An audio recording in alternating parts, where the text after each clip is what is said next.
لله الذي لم يزل ولا يزال حيا قيوما سميعا بصيرا، والصلاة والسلام على من أرسله الله شاهدا ومبشرا ونذيرا وداعيا إلى الله بإذنه وسراجا منيرا. أما بعد، فأعوذ بالله من الشيطان الرجيم. بسم الله الرحمن الرحيم.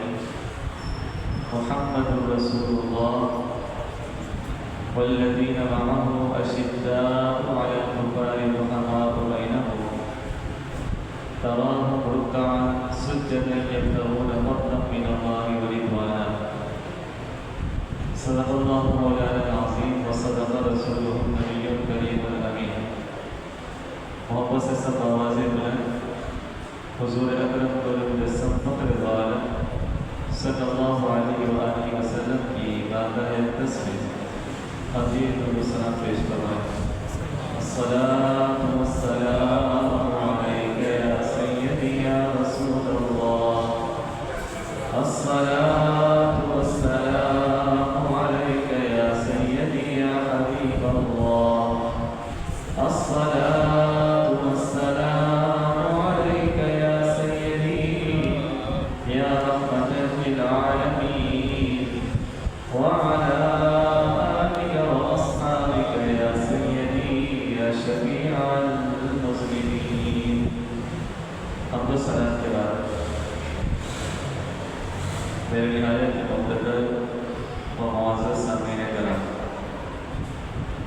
سب سے پہلے تو اللہ تبارک و تعالیٰ کا کروڑا فضل اور احسان ہے کہ اللہ تعالیٰ نے ہم سب کو یہ موقع عنایت کروایا کہ ہم سب یہاں پر جمع ہوئے اللہ تبارک و تعالیٰ اور اس کے محبوب بندوں کا ذکر کر رہے ہیں.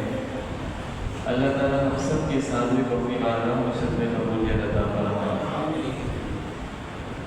اس مسجد سے کئی یادیں وابستہ ہیں، بلکہ اگر یوں ہو تو غلط نہیں ہوگا کہ بچپن کا تعلق. میری پیدائش یابتباد کی ہے، یابتباد 7 ہوگا. شیخ الحدیث والتفسیر، استاذ العلماء، استاذ الاساتذہ، استاذ المشائخ مفتی عبدالحلیم صدیقی ہزاروی رحمۃ اللہ علیہ. میں نے ان کو بچپن سے دیکھا ہے. ہمارا ان کے ساتھ اگر یوں ہو تو غلط نہیں ہوگا کہ خاندانی تعلق. استاذ العلماء شیخ الحدیث والتفسیر حضرت علامہ مولانا مختار احمد قادری رحمۃ اللہ علیہ، انہیں کے زیر سرپرستی، انہیں کے زیر تربیت اللہ کا کرم ہے کہ اللہ تبارک و تعالیٰ مجھے رکھا. اور حضرت علامہ مولانا مختار احمد قادری رحمۃ اللہ علیہ، آپ میں سے جو بزرگ حضرات ہیں انہوں نے دیکھا ہوگا، ان کو معلوم ہوگا کہ ان کا مفتی عبدالحلیم ہزاروی صدیقی رحمۃ اللہ علیہ سے کتنا گہرا تعلق تھا.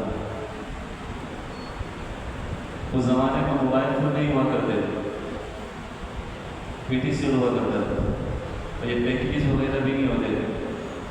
مجھے یاد نہیں پڑتا کہ کوئی دن ایسا گزرا ہو کہ جس میں مفتی عبدالحلیم صدیقی رحمۃ اللہ علیہ وہاں پر تشریف نہ لائے ہوں، یا حضرت علامہ مولانا مختار احمد قادری رحمۃ اللہ علیہ ان کے یہاں تشریف نہ لائے ہوں، یا آپس میں فون پہ بات نہ ہوئی ہو.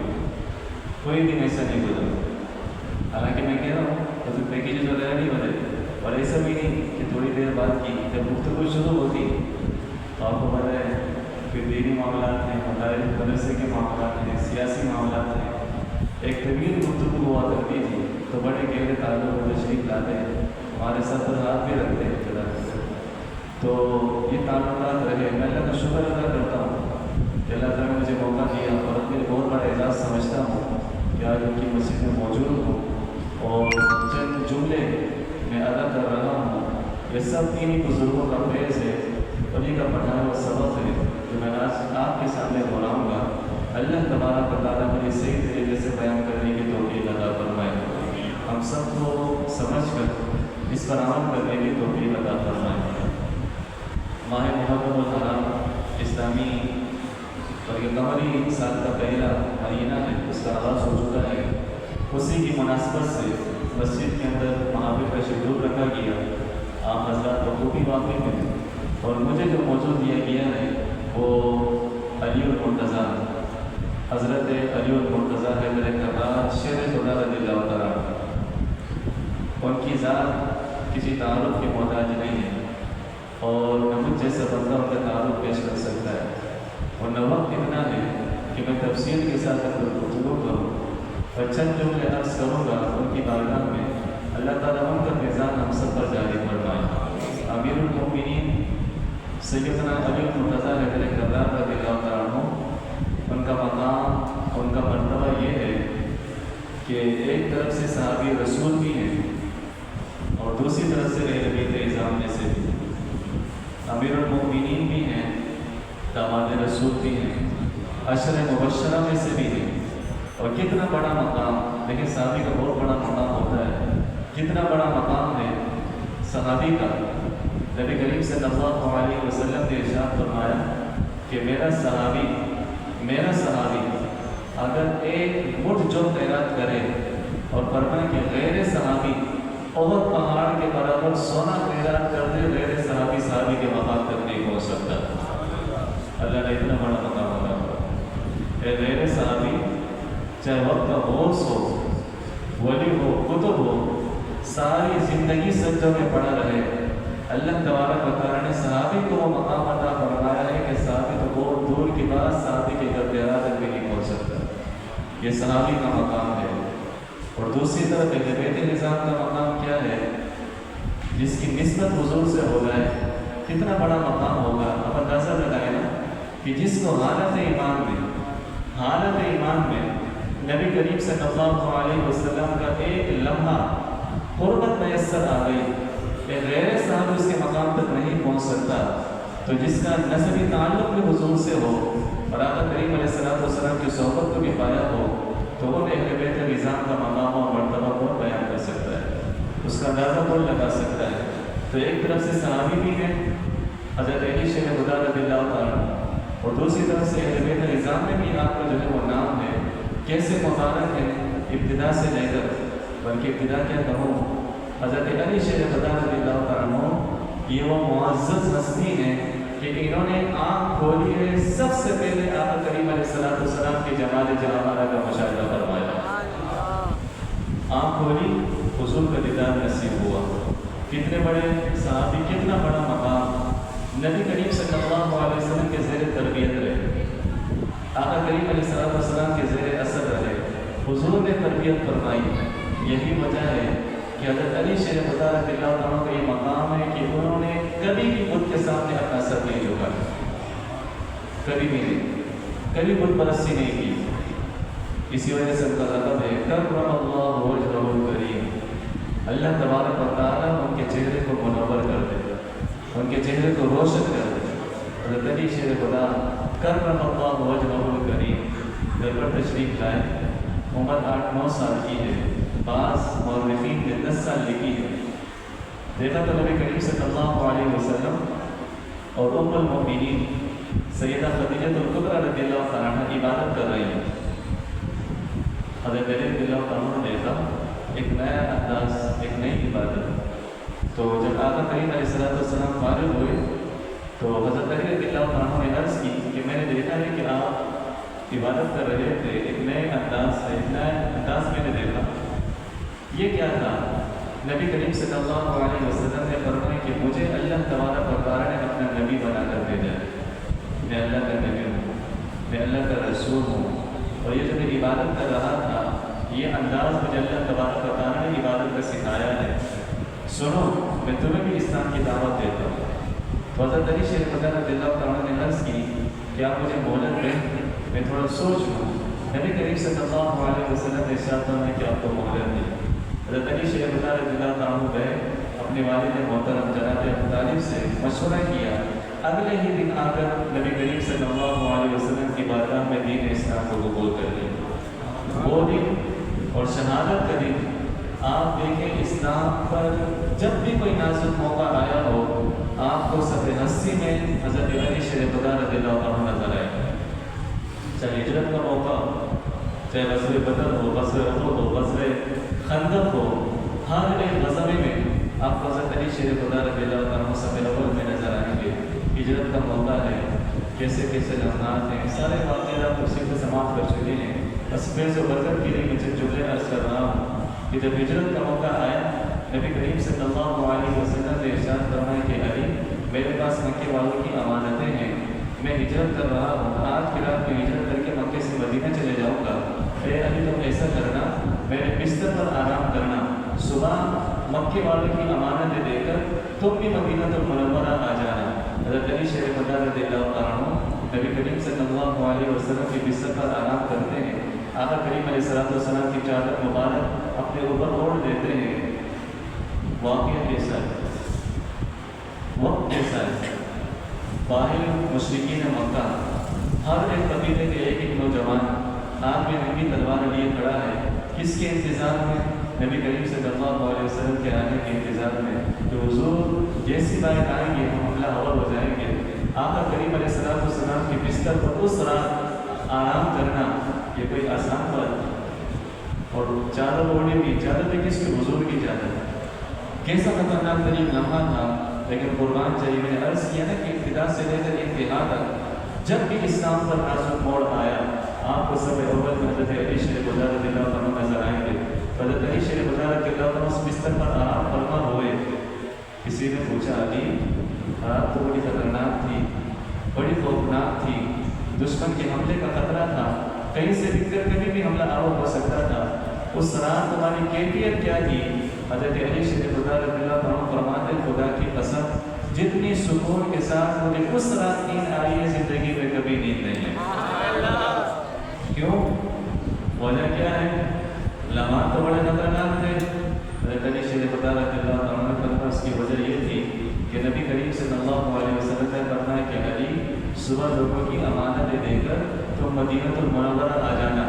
تو فرماتے ہیں سکون کی نیند آنے کی وجہ یہ تھی کہ میرا کامل ایمان یہ تھا کہ صبح بھی ہوگی، علی صبح بھی دیکھے گا، لوگوں کی امانتیں بھی دے گا، اور حفاظت کے ساتھ اللہ تمہارا بتانا اسے مدینہ المنورہ بھی پہنچا دے گا. ہر رات سوتا تھا، سوچتا تھا کہ پتہ نہیں صبح ہو یا نہ ہو، لیکن یہ رات ایسی تھی کہ کامل ایمان تھا کہ صبح ضرور دیکھوں گا. 3 دن تک مکے میں رہے، لوگوں کی امانتیں دی، امانتیں دے کر مدینہ المنورہ تشریف لے گئے. غزوہ بدر میں دیکھ لیں آپ، صف اول میں آپ حضرت علی شیر خدا رضی اللہ عنہ نظر آئیں گے. غزوہ احد کے اندر ایسے حالات آ گئے کہ بعض صحابہ کرام پیچھے ہٹ گئے. بہت سنگین ترین چاروں طرف سے کفار نے جو حملہ کر دیا تھا مسلمانوں کے اوپر. چند صحابہ تھے کہ جو نبی کریم صلی اللہ علیہ وسلم کے گرد حصار باندھے ہوئے تھے. ان چند صحابہ کے اندر آپ حضرت علی شیر خدا رضی اللہ عنہ تلوار ہاتھ میں لیے نظر آئیں گے. یہ حضرت علی رضی اللہ عنہ غزوہ خندق کے موقع پر نبی کریم صلی اللہ علیہ وسلم نے صحابہ کرام سب آ رہے ہیں، بیچ میں خندق ہے، سامنے سے کافر ہیں، اور ہوتا یہ تھا کہ ایک ایک کافر اس خندق کے اندر کھلتا تھا اور مسلمانوں کو دعوت دیتا تھا. کبھی مسلمانوں میں سے کوئی صحابی کھول جاتے ان کو دعوت دیتے. عمر بن عبد یہ شخص تھا، بڑا بہترین شہ سوار کافر تھا، اور اتنا بڑا شہ سوار اور ایسا تلوار چلانے کا مالک کہ 1000 کے مقابلے میں اس کو سمجھا جاتا ہے کہ ایسا بنتا ہے کہ جو 1000 سے ٹکرا جائے. یہ آیا میدان اور اس سے دعوت کے لیے لگا. تو حضرت علی شیر خدا رضی اللہ عنہ کھڑے ہوئے، نبی کریم صلی اللہ علیہ وسلم کی بارگاہ میں عرض کی یا رسول اللہ صلی اللہ علیہ وسلم مجھے اجازت دیجیے کہ میں اس کے مقابلے میں جاؤں. حضور نے فرمایا کہ علی بیٹھ جاؤ، وہ ابن عبدود ہے، بڑا طاقتور ہے. اس سے پھر للکارا. حضرت علی شیر خدا رضی اللہ عنہ پھر کھڑے ہوئے، عرض کیا رسول اللہ صلی اللہ علیہ وسلم مجھے اجازت دیجیے کہ میں جاؤں. حضور نے فرمایا علی بیٹھ جاؤ، صبر. تیسری مرتبہ پھر للکارا. پھر حضور کی بارگاہ میں عرض کی حضرت علی شیر خدا رضی اللہ عنہ نے یا رسول اللہ صلی اللہ علیہ وسلم مجھے اجازت دیجیے کہ میں جاؤں اس کے مقابلے میں. حضور نے فرمایا جاؤ. چلے گئے، آمنا سامنا ہوا. حضرت علی شیر خدا رضی اللہ عنہ نے اس کافر سے کہا کہ دیکھو تمہاری بات بڑی مشہور ہے، تم یہ کہتے ہو کہ جب بھی مجھے دو چیزوں کی دعوت دی جائے اور دو چیزوں میں سے میں ایک کو قبول کرتا ہوں۔ اس نے کہا بالکل صحیح بات ہے۔ حضرت علی شیر رضی اللہ عنہ فرمایا کہ دو چیزیں تمہارے سامنے رکھتا ہوں، پہلی چیز یہ کہ اسلام لیا، مسلمان ہو جاؤ۔ اس نے کہا یہ تو نہیں مانتا۔ حضرت علی شیر رضی اللہ عنہ فرمایا کہ دوسری بات یہ ہے کہ پھر آپ اس سے مقابلہ کر دو۔ مقابلہ کرتے ہیں تو اس نے کہا دیکھو بھتیجے تم چھوٹے ہو، عمر بھی تمہاری کم ہے، کسی بڑے کو بھیجو، تمہارے بڑے بڑے چچا ہیں لشکر کے اندر، ان کو بھیجو، تم کیوں آئے؟ میں تم سے لڑنا نہیں چاہتا۔ حضرت علی شیر رضی اللہ عنہ فرمایا کہ میں اپنی تلوار سے تمہارے جسم کو خون آلود کرنا چاہتا ہوں، میں تم سے لڑنا چاہتا ہوں۔ اب جب اس سے سنا تو اس سے ضد ملا اٹھا، اب اس نے حملہ کیا حضرت علی شیر رضی اللہ عنہ پر، تلوار ماری، اس کا وار اتنا قاری تھا کہ حضرت علی شیر رضی اللہ عنہ نے ڈھال سے اس کو روکنے کی کوشش کی، لیکن اتنی تیز ضرب تھی کہ حضرت علی شیر رضی اللہ عنہ کی ڈھال کو کاٹتے ان کے جسم تک آ گئی، جسم زخمی ہو گیا، اتنا طاقتور تھا وہ۔ اب باری تھی ذوالفقار، اب باری تھی حضرت علی شیر رضی اللہ عنہ، انہوں نے ذوالفقار کا وار کیا، کیسا وار؟ لا پتہ الا علی، لا سیف الا ذوالفقار، کہ علی جیسے جوان کوئی نہیں، ذوالفقار جیسی تلوار کوئی نہیں۔ حضرت علی شیر رضی اللہ عنہ نے جب اس پر تلوار ماری تو جو زیرہ پینا ہوا تھا اس کو کاٹتے ہوئے اس کے جسم تک پہنچے، اس کے جسم کے دو ٹکڑے کر رہے۔ صحابہ کرام انتظار میں ہیں، دل میں خوف بھی ہے کہ پتہ نہیں کیا ہوا، کیا ہوگا۔ حضرت علی شیر رضی اللہ عنہ اس کے مقابلے میں گئے ہیں۔ حضرت علی شیر رضی اللہ عنہ نے نعرہ تکبیر بلند کیا، نبی کریم صلی اللہ علیہ وسلم نے فرمایا کہ اللہ تعالیٰ نے علی کو فتح عطا فرما دی، علی جیت گئے، علی جیت گئے۔ تو چاہے غزوہ خندق ہو، غزوہ بدر ہو، غزوہ احد ہو، اسلام کو جب بھی مشکل لمحات آئے آپ حضرت علی شیر رضی اللہ عنہ سے خیبر میں کھڑے نظر آئیں گے۔ غزوہ خیبر کے موقع پر 3 دن ہو گئے، خیبر پتہ نہیں ہو رہا۔ آقا کریم علیہ السلام نے ارشاد فرمایا، حدیث مبارکہ ہے، بخاری شریف کی حدیث ہے، نبی کریم صلی اللہ علیہ وسلم نے فرمایا لَأُعْطِيَنَّ الرَّأْيَةَ غَدًا رَجُلًا يَفْتَحُ اللَّهُ عَلَىٰ يَدَيْهِ۔ آقا کریم علیہ السلام نے فرمایا کہ کل میں لشکر کے جو عالم ہے اس شخص کو دوں گا کہ وہ اللہ تبارک و تعالیٰ سے محبت کرتا ہے، اللہ تعالیٰ اس سے محبت فرماتا ہے اور اللہ تبارک و تعالیٰ اس کے ہاتھ کو مسلمانوں کو فتح عطا فرمائے گا۔ اگلے دن تمام صحابہ انتظار میں ہیں، نبی کریم صلی اللہ علیہ وسلم نے ارشاد فرمایا اين علی بن ابی طالب، علی بن ابی طالب کہاں ہے؟ عرض کی گئی یا رسول اللہ صلی اللہ علیہ وسلم، ان کو آشوب چشم ہو گیا۔ آقا کریم علیہ السلام نے فرمایا کہ بلا کے لاؤ۔ حضرت علی شیر رضی اللہ عنہ کو بلایا گیا، نبی کریم صلی اللہ علیہ وسلم نے اپنا لعاب دہن ان کی آنکھوں میں لگایا۔ بخاری شریف کی حدیث ہے، فرماتے لعاب دہن لگنے کے بعد ایسا احساس ہو رہا تھا کہ کبھی آنکھوں میں تکلیف ہوئی نہیں۔ حضور نے فرمایا رکا والا جاؤ آگے اور مسلمانوں کے آگے آگے جاؤ اور حملہ کرو۔ حضرت علی شیر رضی اللہ عنہ نے فرمایا کہ رسول اللہ صلی اللہ علیہ وسلم میں ان کے ذہن میں اتروں گا اور ان سے اس وقت تک لڑوں گا جب تک کہ وہ ہم جیسے نہیں ہو جاتے، یعنی مسلمان نہیں ہو جاتے۔ حضور نے فرمایا صحیح ہے، جا کر سب سے پہلے کو اسلام کی دعوت دیں، اسلام کی دعوت دو اور انہیں اس حق کے بارے میں بتاؤ کہ اللہ تبارک و تعالیٰ کا پر حق ہے۔ علی سنو، اگر ایک بھی شخص تمہارے کہنے پر ہدایت پا لیتا ہے تو تمہارے لیے 100 اونٹوں سے زیادہ بہتر ہے۔ ایک بھی شخص اگر تمہارے ذریعے سے ہدایت پا لیتا ہے تو تمہارے لیے 100 اونٹوں سے زیادہ بہتر ہے۔ پھر تاریخ کہتی ہے، احادیث جو ہے وہ اس بات پر بڑی دلیل دیتی ہے کہ اللہ تبارک و تعالیٰ نے حضرت علی شیر رضی اللہ عنہ کی سربراہی میں جو لشکر لے کر گئے، اللہ تعالیٰ نے مسلمانوں کو فتح عطا فرمایا۔ جملے پر غور کریں، حضور نے فرمایا کہ اگر اللہ تعالیٰ نے تمہارے ذریعے سے ایک شخص کو بھی ہدایت دے دی تو تمہارے لیے 100 اونٹوں سے بہتر۔ یہ سیکھ کر جائیں، بیان بھی سنیں، ان کے حالات بھی سنیں اور حالات سن کر اپنے ایمان کو تازہ بھی کریں اور ان کی سیرت سے سیکھیں۔ یہ چیزیں سیکھنے کی وہ کیا ہے کہ ہدایت دیتے رہے، لوگوں کو سمجھاتے رہے۔ سمجھانا آپ کا کام ہے، دلوں میں ڈالنا یہ اللہ تبارک و تعالیٰ کا کام ہے، دلوں کو بدلنا یہ اللہ تبارک و تعالیٰ کا کام ہے۔ حدیث مبارکہ ہے نبی کریم صلی اللہ علیہ وسلم نے ارشاد فرمایا کلکم راعٍ وکلکم مسئول عن رعیتہ، تم میں سے ہر ایک نگہبان ہے اور ہر ایک سے اس کے ماتحت کے بارے میں سوال کیا جائے گا۔ ہر شخص نگہبان ہے۔ آپ گھر میں ہیں، گھر کے بڑے ہیں، گھر کے سربراہ ہیں، آپ سے گھر والوں کے بارے میں سوال کیا جائے گا۔ ان کو سمجھاتے رہے، ہمارا کام سمجھانا ہے۔ بہت سارے لوگ ہماری مسجد میں بھی آتے ہیں، سوال کرتے ہیں، آپ نے بھی سنا ہوگا، آپ کے دل میں بھی آتا ہوگا کہ بچے نماز نہیں پڑھتے۔ ہم تو سمجھا کر تک گئے۔ کل ہی بات، پرسوں کی بات ہے، ایک وکیل صاحب آئے، وہ کہہ رہے بچے سنتے نہیں ہماری بات۔ ہم سمجھا کر تک گئے، رائے راست پر نہیں آتے، نماز نہیں پڑھتے، بات نہیں سنتے، تو کیا کریں؟ سمجھانا چھوڑ دیں، ہم تو تھک گئے۔ میں نے کہا تھکنا نہیں، آپ نے سمجھاتے رہے۔ آپ سے قیامت کے دن جو سوال ہوگا آپ اس کی تیاری کریں۔ وہ سوال کیا ہوگا؟ سوال یہ نہیں ہوگا کہ آپ کے کہنے پر آپ کا بچہ مسجد میں آئے یا نہیں۔ سوال آپ سے یہ ہوگا کہ جس وقت آپ آ رہے تھے اور آپ کا بیٹا ٹی وی کھول کر یا موبائل سامنے رکھ کر چلا رہا تھا، آپ نے اسے بلایا یا نہیں؟ آپ نے اسے سمجھایا یا نہیں؟ تم میں سے ہر ایک نگہبان اور ہر ایک سے اس کے ماتحت کے بارے میں سوال کیا جائے گا۔ آپ کی جو گیدرنگ ہے، آپ کے جو دوست ہیں، آپ سے ان کے بارے میں بھی سوال کیا جائے گا۔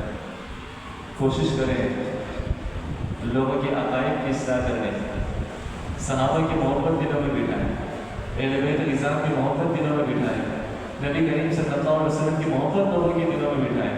ایسے فرقے، ایسے لوگ پیدا ہوئے جو آقا کریم علیہ السلام کی شان میں پیروی کرتے ہیں، صحابہ کرام کی شان میں پیروی کرتے ہیں، اہل بیت نظام کی شان میں پیروی کرتے ہیں۔ یہ اللہ کا شکر ہے کہ اللہ تبارک و تعالیٰ نے ہمیں اہل سنت و جماعت کے ساتھ وابستہ فرمایا۔ اہل سنت کا ہے بیڑا پاک اصحاب حضور، نجم ہے اور ناؤ ہے عبرت رسول اللہ۔ نجم کہتے ہیں ستاروں، اصحاب رسول یعنی آقا کریم علیہ السلام کے جو صحابہ ہیں وہ نجم ہیں، وہ ستارے ہیں، اور ناؤ کہتے ہیں کشتی کو، ناؤ ہے عبرت رسول اللہ کی، یعنی نبی کریم صلی اللہ علیہ وسلم کے جو اہل بیت ہیں وہ کشتی ہیں۔ تو ہم اہل سنت و جماعت، اللہ کا بڑا احسان ہے کہ ہم وہ ہیں جو اہل بیت نظام کی محبت کی کشتی میں سوار ہیں، اور صحابہ کرام جو ستارے ہیں ان سے روشنی پا رہے ہیں۔ تو وہاں ستاروں کی روشنی، یہاں اس کشتی کا سہارا، اس میں سوار ہو کر اس کی روشنی میں چلتے رہیں گے۔ اللہ تبارک و تعالیٰ ان دونوں جماعتوں کے صدقے میں ہمیں جنت میں داخل فرمائے۔ اس جواب کو لے کر جائیں، گیدرنگ کے اندر اپنی اولاد کو سمجھائیں، عقائد کی بھی اصلاح کریں، مشق بنے، خوشبو بنے۔ حضرت ابو موسیٰ اشعری رضی اللہ عنہ سے روایت فرماتے نبی کریم صلی اللہ علیہ وسلم نے ارشاد فرمایا کہ اچھے ہم نشین اور برے ہم نشین کی مثال ایسی ہے جیسے کہ مشق بیچنے والا اور آگ جھونکنے والا۔ آقا کریم علیہ السلام نے فرمایا کہ اگر عطر والے کے پاس، مشق بیچنے والے کے پاس بیٹھو گے تو یا تو وہ تمہیں گفٹ دے دے گا، تحفے میں عطر دے دے گا، یا کیا ہوگا تم اس سے خرید لو گے، یا خریدا بھی نہیں، تحفے میں بھی نہیں دیا، لیکن جب اس کے پاس بیٹھو گے تو تمہارے جسم سے خوشبوئیں آنا شروع ہو جائیں۔ اور برے ہم نشین کی مثال ایسی آقا کریم علیہ السلام نے فرمایا جس طرح آم جھونکنے والا، کہ جو آم جھونکنے والا ہوتا ہے اگر تم اس کے پاس بیٹھو گے یا تو تمہارے کپڑے جل جائیں گے یا تمہارے جسم سے بدبو آنا شروع ہو جائے۔ تو جتنے بھی بدعقیدہ بد مذہب قسم کے لوگ ہیں وہ آپ ان کے پاس بیٹھیں گے، خدا نہ خواستہ بہت سارے لوگوں کو دیکھا کچھ عقیدہ تھے، بہت اچھے عقیدے والے تھے، لیکن اچانک سے زبان دراز ہو گئی، کبھی صحابہ کے بارے میں بولنے لگے، کبھی بیت نظام کے بارے میں بولنے لگے۔ جب معلوم کیا تو پتہ چلا کہ یہ بدعقیدہ لوگوں کے بات بیٹھنا شروع ہو گئے، آنا شروع ہو گئے۔ کب وہ جسم سے اچھے لوگوں کے پاس بیٹھیں گے آپ کے عقیدے کی اصلاح ہوگا، آپ کے جسم سے خوشبو آئے گی۔ صحابہ کا نام لیں گے ادب کے ساتھ لیں گے، اہل بیت نظام کا نام لیں گے تو ادب کے ساتھ لیں گے۔ تو آپ کوشش کریں اس ایک جملے کو لے لیں۔ آقا کریم علیہ السلام نے فرمایا بخاری شریف کی حدیث کہ اگر تمہارے ذریعے سے اللہ تبارک و تعالیٰ کسی ایک کی بھی اصلاح کر دے تو تمہارے رسول اونٹوں سے بھی زیادہ بہتر ہے۔ حضرت علی شیخ خدا رضی اللہ عنہ کا وہ مقام اور مرتبہ ہے، چند لفظوں میں، چند لمحوں میں اس کو بیان نہیں کیا جا سکتا۔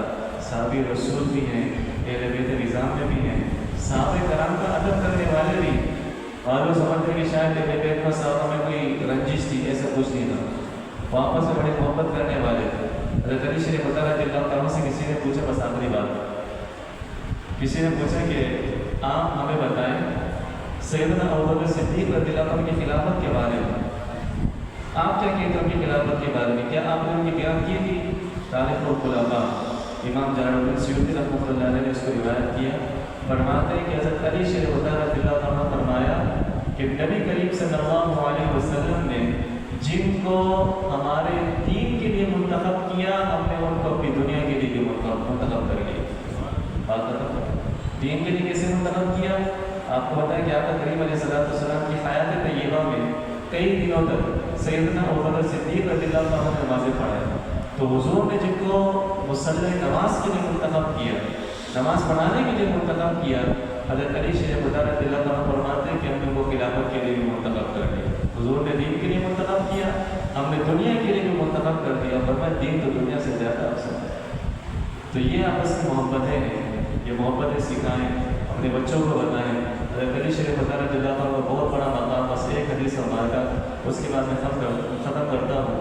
حضرت سعد بن ابی وقاص رضی اللہ عنہ سے روایت ہے، مسلم شریف کی حدیث ہے، فرماتے ہیں کہ غزوہ تبوک کے موقع پر نبی کریم صلی اللہ علیہ وسلم نے حضرت علی شریف رضی اللہ عنہ کو مدینے کو مقرر کیا کہ آپ مدینے میں مقرر ہو اور یہاں کی نگہبانی کریں۔ تو حضرت علی شریف رضی اللہ عنہ حاضر ہوئے اور عرض کیا، رسول اللہ صلی اللہ علیہ وسلم آپ غزوے میں جا رہے ہیں، جہاد کے لیے جا رہے ہیں، مجھے عورتوں اور بچوں کے اندر چھوڑ دیا۔ حضور نے فرمایا، اما ترضون ان تكون مني بمنزلة هارون من موسى غير انه لا نبي بعدي۔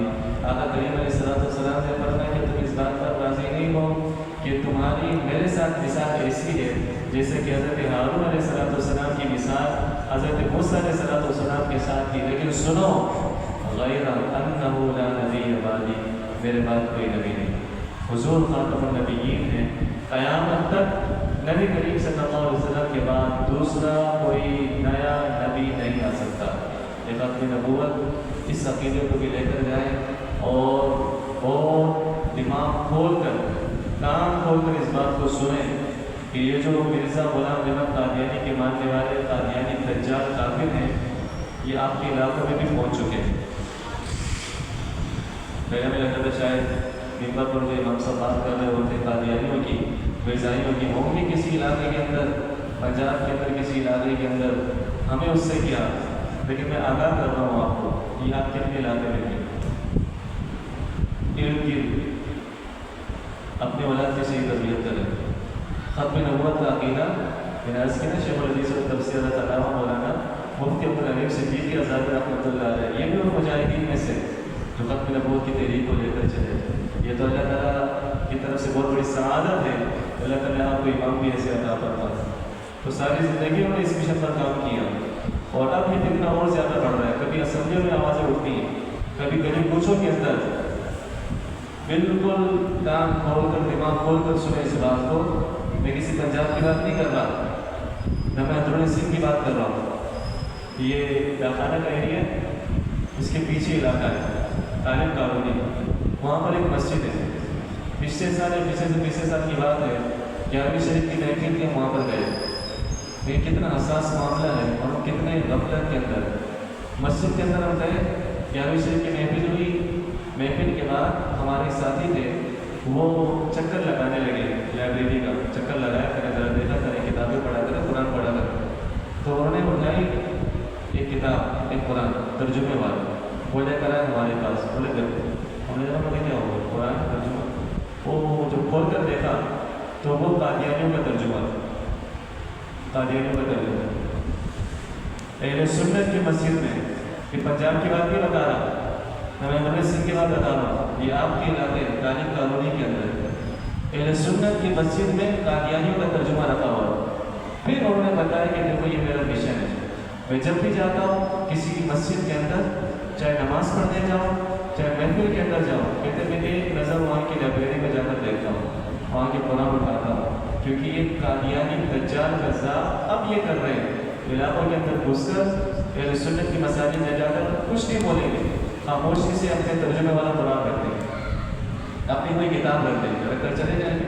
ہمارے تو سیدھے سادے لوگ ہوتے ہیں، تو سیدھے سادے پتہ ہی نہیں، اٹھا کر پڑھنا شروع کر دیتے ہیں، ترجمہ ہی کسی کا بھی وہ پڑھنا شروع کر دیتے ہیں۔ تو مجھے بھی جاننے کی ضرورت ہے، آپ کو بھی جاننے کی ضرورت ہے، اپنی اولاد کی صحیح تربیت کریں، کل قیامت کے دن اس کے بارے میں سوال ہوگا، عقائد کی بھی اصلاح کریں، اعمال کی بھی اصلاح کریں، صحابہ کی بھی محبتوں کو سمجھائیں، اہل بیت اعظام کی بھی محبتوں کو سمجھائیں۔ اللہ تبارک و تعالی ہمیں اہل سنت و جماعت کے ساتھ وابستہ فرمائے، تاکہ حیات ہمیں ہماری اولاد کو انہی عقائد کے ساتھ وابستہ رکھے۔